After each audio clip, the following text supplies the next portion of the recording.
Akkam jirtu daawwattoota keenya, kun chaanaalii yuutuubii LT Barsiidha.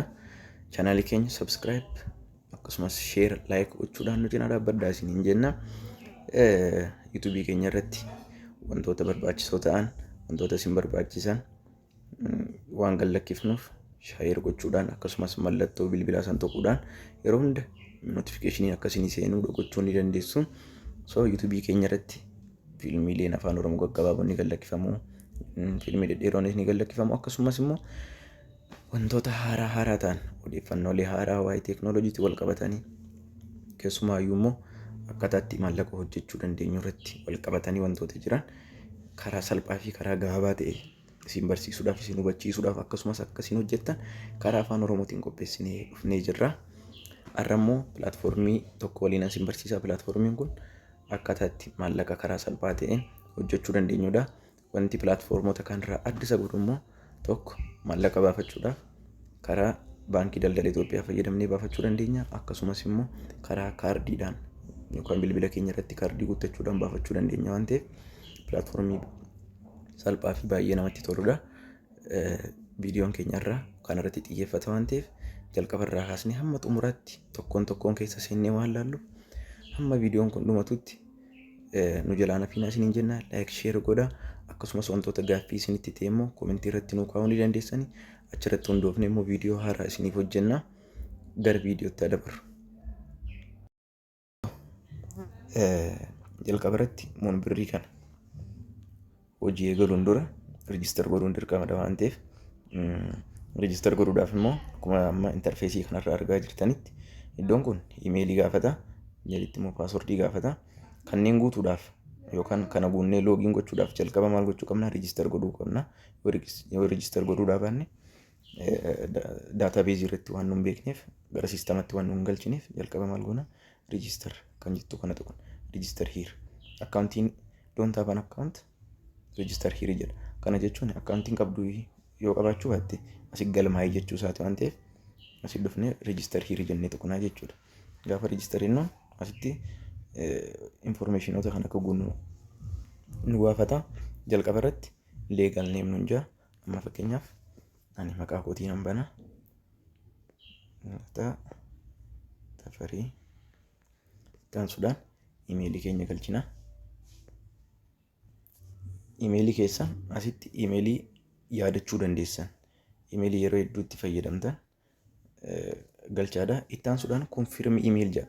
Konfirmi imeelii jechuun isaa imeelii jalqaba irra galchitan san irra deebi'aati konfirmu godhaadha. Irra deebi'aati suma galchaadha. So wal fakkaachuu qaba. Yoo wal fakkaataa ta'uudhaa baate akkuma argitan mallattoo diimaa kana fida jechuudha. Gaafa akkasitti wal fakkaatu mallattoo cuquliisaa kana nuuf fida waan ta'eef wal fakkaachuu qaba. Itti aan immoo paaswordii jedha. Akkuma argitan asitti paaswordii gala. Paaswordii asii galchine kana deebisnee immoo asitti konfirmu paaswordii jedhu kanarratti isuma irra deebinee galchina jechuudha. Karaa biraatiin immoo bakka paaswordii jedhu kanatti paaswordii imeelii keessan otoo hin ta'in paaswordii haaraa uummattu.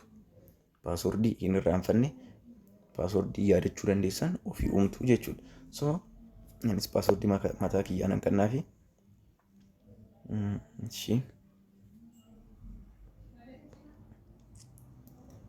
wal fakkaataa ta'uu qaba.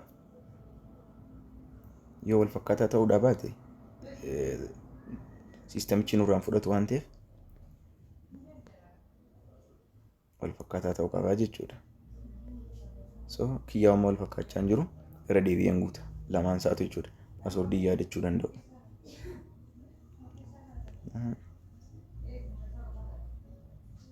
So isinis paaswordii wal fakkaataa kan irraanfanne galchuu dandeessu. Erga galchinee booddee amma xumurreera.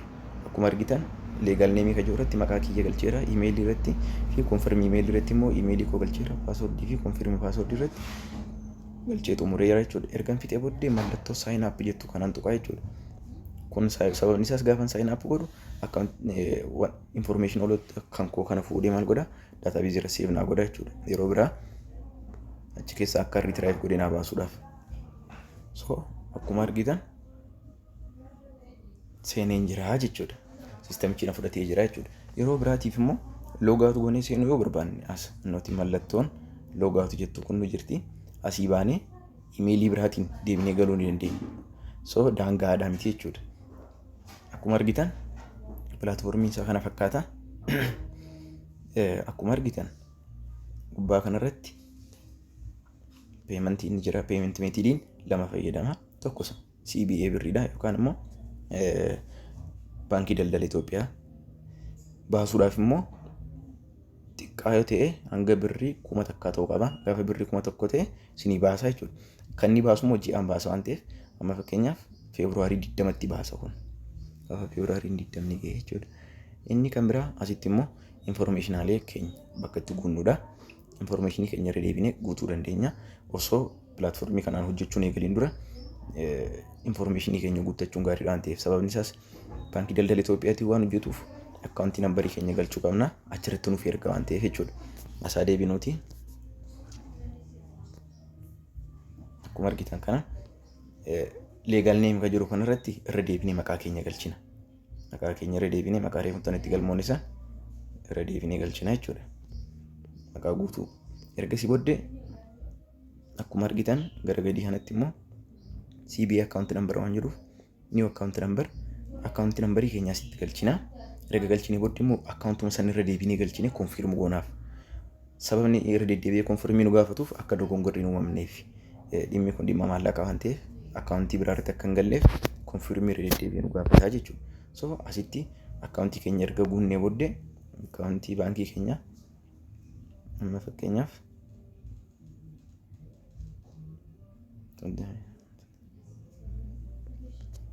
akkuma argitan galchaan jira jechuudha. Isinis akkaawuntii hojii daldalaa galchuu ni dandeessu. Akkaawuntiin isaa dirqama lakkoofsi isaa wal fakkaachuu qaba. Akkuma reefu isiniin jedhee wal fakkaachuu baate mallattoo diimaa ibsa. Ergasii booda seef jennaani. Gaafa seef jennuun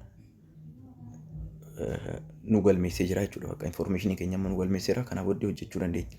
So akkaataan hojiin isaa immoo akkamii? Maal fa'aa hojjetaa kan jedhuudhaaf immoo inni jalqabaa pilaatfoormiin kun advertaayizii ilaaluudhaan nuuf kaffala. Dhaabbattoonni garaagaraa advertaayizii ni gadhiisu. So gaafa nuti advertaayizii isaanii deddeebinee ilaalluuf gaafa achirratti deddeebinee hojjennu maal nu godhu kaffaltii nuuf kaffalu jechuudha. Kanaafuu inni jalqabaa taaskii hojjechuudhaan eegalla. As jiran nuti ilaa complete task kan jedhu kan isa kana tuqnee hojjechuu eegallaa jechuudha. Ergasii booddee akkana jedha. Asitti yoo xiqqaate jedha advertaayizii kana yoo xiqqaate daqiiqaa sekondii 30 ilaaluu qabna. Kana jechuun 30 irraa kaasee amma 30 olii jechuudha. So wantoota sadii qaba. If duuba deebinee ilaallu wantoota sadii qaba. Tokkoffaarra available task guyyaa tokkotti yeroo tokkotti available task 15 laate amma fakkeenyaaf asitti akkuma argitan 15 laate available task jechuudha. So taaskoota kana yeroo 15 irra deddeebi'ee hojjedhaa jechuudha. Gaafan 15 hojjedhu amma nan hojjedheedhaan baay'isee naaf laata. Inni tokko kana itti aanee immoo completed task. Gaafa completed taskiin kun immoo gaafa asiitii 15 kun gaafan taaskii kan hojjechaa deemu maal godha? Available taskiin kun hirrachaa dhufee completed taskiitti as dabaraa jechuudha. Deemee dhumarratti available taskiin koo gaafa 0 ta'u gaafan complete taskiin koo 15 ta'u maal godha? Kaffaltii isaanii akkanaa jechuudha hammaan laalisaniidhaaf. Yookaan hammaan taaskii nan hojjedhisaniif na laata. So available taskiin guyyaa irraan tanaa 15. Hangammaa duwwaadha hin hojjenne waan ta'eef gaafa hojjedhu immoo ida'uu eegala jechuudha. Taaskii 15 yoo lama hojjechuu hin danda'u. 15 erga xumuree booddee erga kaffaltii naa kaffalee booddee immoo deebiinee hojjechuu ni dandeenya jechuudha. So itti aansuudhaan immoo kan biraa break kan jedhudha kana. Breekii kan jedhu kun immoo yeroo boqonnaati. Gidduutti daqiiqaa 3 nu boqochiisa jechuudha erga taaskii tokko hojjenne. Kana jechuun daqiiqaa 3 kana keessatti taaskii nu laatamii san ilaaluu ni dandeenya. Taaskii tokko yoo xiqqaate hanga daqiiqaa 3 ilaaluu dandeenya. Daqiiqaa 3 ol garuu nuuf hin eeyyamu. Daqiiqaa 3 booddee taaskii biraatti nu dabarsa waan ta'eef sekondii 30 irraati amma daqiiqaa 3 ilaaluu ni dandeenya. Erga ilaallee booddee maal godha? Gaafa inni miniitii 3 bira ol guutu taaskii taanutti dabarraa jechuudha. So akka karaa gabaabaadhaan siniif galuuf haa eegallu. As dhufnee ishee kanaan eegallaa jechuudha. Complete task kan jedhu kana tuqna. Complete task gaafa jedhu kana naaf fida. Yoo xiqqaate maal jedhaa? Sekondii 30 ilaaluu qabdaa jedha. Oggus maal goota? Piroofitii argachaa deemte yookaan bu'aa argachaa deemta. Yoo xiqqaate immoo yeroo tokkotti advertaayisii tokko ilaaluu ni dandeessa. Tokkichaan kun irraati immoo birrii tokko irraa kaasee amma birrii 100tti argachuu dandeessa. Kun immoo kan murtaa'u akkaataa hojii keenyaati, akkaataa nuti taaskiitti hojjennudha jechuudha. Akkaataa hojii isaa immoo seerota garaagaraa pilaatfoormiin kun ni qaba. Seerota isaa viidiyoo itti aanu irratti wajjin ilaalla. Seerota isaa keessaa tokko available taaskoota jiran seeraan hojjechuudha. Taaskoota jiran yeroo eegne dafnee hojjechuudha. Gaafa dafnee hojjennu maal godha? Kaffaltii nuuf kanfala. Gara seerota 5-6 tokko ni qaba. Isa viidiyoo itti aanu irratti waliin ilaalla. So as dhufnee maal jennaan? Amma taaskii eegaluuf deemna waan ta'eef yes jennaan. So kana kun amma beeksisa yookaan advertaayizii dhaabbata Winner jedhamuuti. Dhaabbanni kun beetingiidha. Asirratti bakka itti beetingii murru waan ta'eef dhaabbanni beetingii Winner jedhamu kun asirratti beeksifachaa jira. Dhaabbata akkaataa maallaqa baay'ee nuuf kafaluuf immoo yookaan immoo advertaayizii ilaallu kanarratti maallaqa hedduu argachuu barbaanne advertaayizii inni nuuf fidu kana wajjin interakshinii uumuu qabna yookaan walitti dhufeenya uumuu qabna, ilaaluu qabna. Keessa seenee gaafa ilaallu algooriizimiin isaa maal godha? Sa'aatii keenya nuuf dabalaa deema jechuudha. Amma fakkeenyaaf as dhufee jooyin yoon hin jedheen asitti lakkoofsa bilbilaa koo galchee paaswordii koo galchee riijistar gaafan godhu maal godha? Pilaatfoormichi yookaan algooriizimiin isaa birrii naaf dabalaa deemaa jechuudha. Yoo xiqqaatee sakandii 30 waan jeef amma sakandii 30tti interaakti goona pilaatfoormota kana wajjin jechuudha. Yookaan beeksisa kana wajjin irra deddeebinee maal qabaa kan jedhu gaafa interaakti gochaa deemnu algooriizimiin immoo nuuf galmeessaa deema. Algooriizimiin isaa akkaataa kanaan hojjetaa jechuudha. So irra deddeebinee gara daqiiqaa 3 qabnaa waan ta'eef daqiiqaa 3 kan akkatti irra deddeebinee gochuu dandeenya jechuudha. So if duuba deebinu gaafa laallee fixnu kanatti if duuba deebina. As keessaatii if duuba deebinee gara booddeetti baanaa jechuudha. Akkuma argitan hangamiin laalee daqiiqaa 1 fi sekondii 38 laalee jechuudha. Amma boqonnaa irra jira. Break time irra waan hin jiruuf amma daqiiqaa 3 guutuutti pilaatfoormiin kun taaskii biraa kan hojjedhu naaf hin eeyyamu. Maal naan jedha? Hold on, please take a break before starting your task jedha. Maal jechuu isaati? Taaskii biraa eegaluun kan kee dura xiqqoo boqonnaa fudhadhuu siin jedha. So walumaa galatti daqiiqaa 3 waan nu laatuuf daqiiqaa 3 kana keessatti callifnee akkanatti teenyee kana laaluurra keessa seennee yookaan immoo taaskoota keessa seennee san keessatti isaan waliin interaakti gaafa gochaa deemnu maal nu godha? Algooriizimiin isaa nu galmeessaa deeme qarshii tokkorraa kaasee amma 100 waan ta'eef kana gidduutti maallaqa guddaa argachuu dandeenya waan ta'eef akkaataa kanaan interaakti gochaa deemnaa jechuudha. So akkuma reefu tan argitan qonnooti. Reefu available taaskiin keenya sitti 15 ture amma immoo 14 ta'e. Sababni isaas 15 keessaa tokko hojjennee jirra waan ta'eef inni hojjennee immoo complete ta'ee jira jechuudha. Complete task jedhama inni. Tokko hojjennee jirra. Available taaskiin keenya immoo kana. Ammaaf 14 qabnaa jechuudha. Ammaaf 14 qabnaa. 14 kun immoo xiqqoo ture maal ta'a? Gaafa hojjechaa deemnu hirrachaa dhufee gaafa 15 kana fixnu maal godha? As dhufee maal nuun jedha? Complete task nuun jedha jechuudha. So akkaataa kanaatiin hojjeta. Algooriizimiin isaa akkaataa kanaatiin hojjeta. Maallaqa isaa immoo akka informationii tokko arganneetti dhaabbanni kun yookaan immoo pilaatfoormiin kun kaffaltii kan kaffalu yeroo hedduu sa'aatii 4 irraa kaasee kan jirudha galgala keessa jechuudha. Batalee guyyaas ni kaffalaa garuu yoo xiqqaate algooriizimiin isaa sa'aatii nuti hojjenne cheek gochuudhaaf gara sa'aatii 2 hanga 3 hanga 4 itti fudhata waan ta'eef hamma algooriizimiin kun kaalkuleet nu godhee maallaqa nuti hojjenne nu baasutti obsaan eeggachuu qabna. Akkasumas withdraw gochuudhaaf akkuma ilaallu withdraw ni qaba. Withdraw gochuu yoo nan barbaade yoo xiqqaate gara sa'aatii 4 booddee galgala keessa jechuudha nu baasuu ni danda'a. Karaa lamaatiin akkuma reefu tan dubbadde karaa lamaatiin baasuu dandeenya. Ni jalqaba karaa maaliitiin kan jedhudhaa fi karaa baankii daldala Itoophiyaatiin akkaawuntii keenya galchine baafachuu ni dandeenya. Inni lammaffaan immoo akkuma asii argitan karaa kaardiitiin 5-10 hamma birrii 100tti ni jira. Amma hojjenne nuuf baasa. Garuu wanti of eeggachuu qabnu yoo jiraate inni tokko gaafa kaardii withdraw goonu withdraw kaardii erga jennee booddee yookaan maallaqni keenya gahaa asitti akkuma argitan amma 0dha. Yoo maallaqni keenya gahaa ta'e Amma fakkeenyaaf birrii 10 qabadde yoo birrii 5 baasuu barbaade maalan godhaa as dhufee withdraw kaardaan jedha. Gaafa withdraw jedhu bilbila koo irratti qaxxitaan guutu naaf hin guutu siistamichi. Maal godhaa lakkoofsa kaardii naaf laata. So lakkoofsa kaardii kana immoo isin sheer hin godhina. Baaftanii screenshot gootanii hin maxxansiinaa.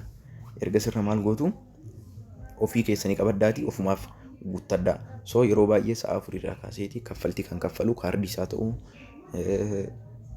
baankiidhaan isaa ta'uu yeroo hedduu maal godhaa sa'a 4 booddee kaffalaa.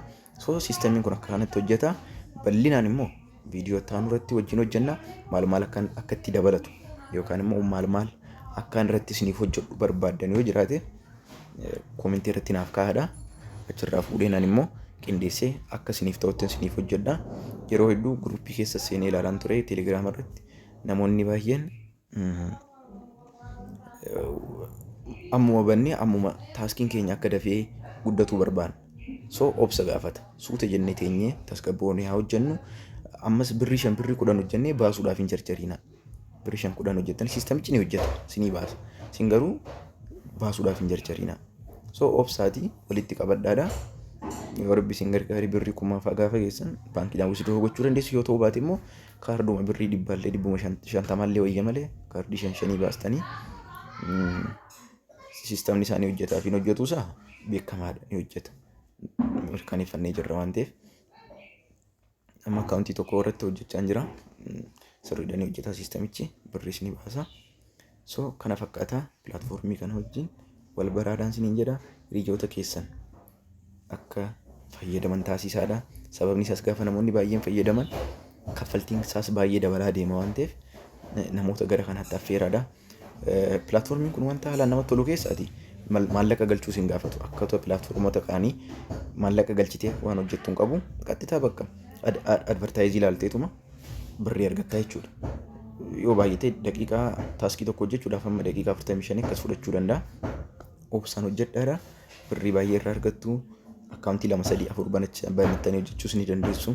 Wanti guddaan inni isinirraa barbaadu iimeelii keessan qofaa iimeelii banattanii hojjechuu dandeessu. Iimeeliin immoo banuun akkamitti banuu dandeenya warri jettan yoo jiraattan koomentii irratti naa kaa'adha.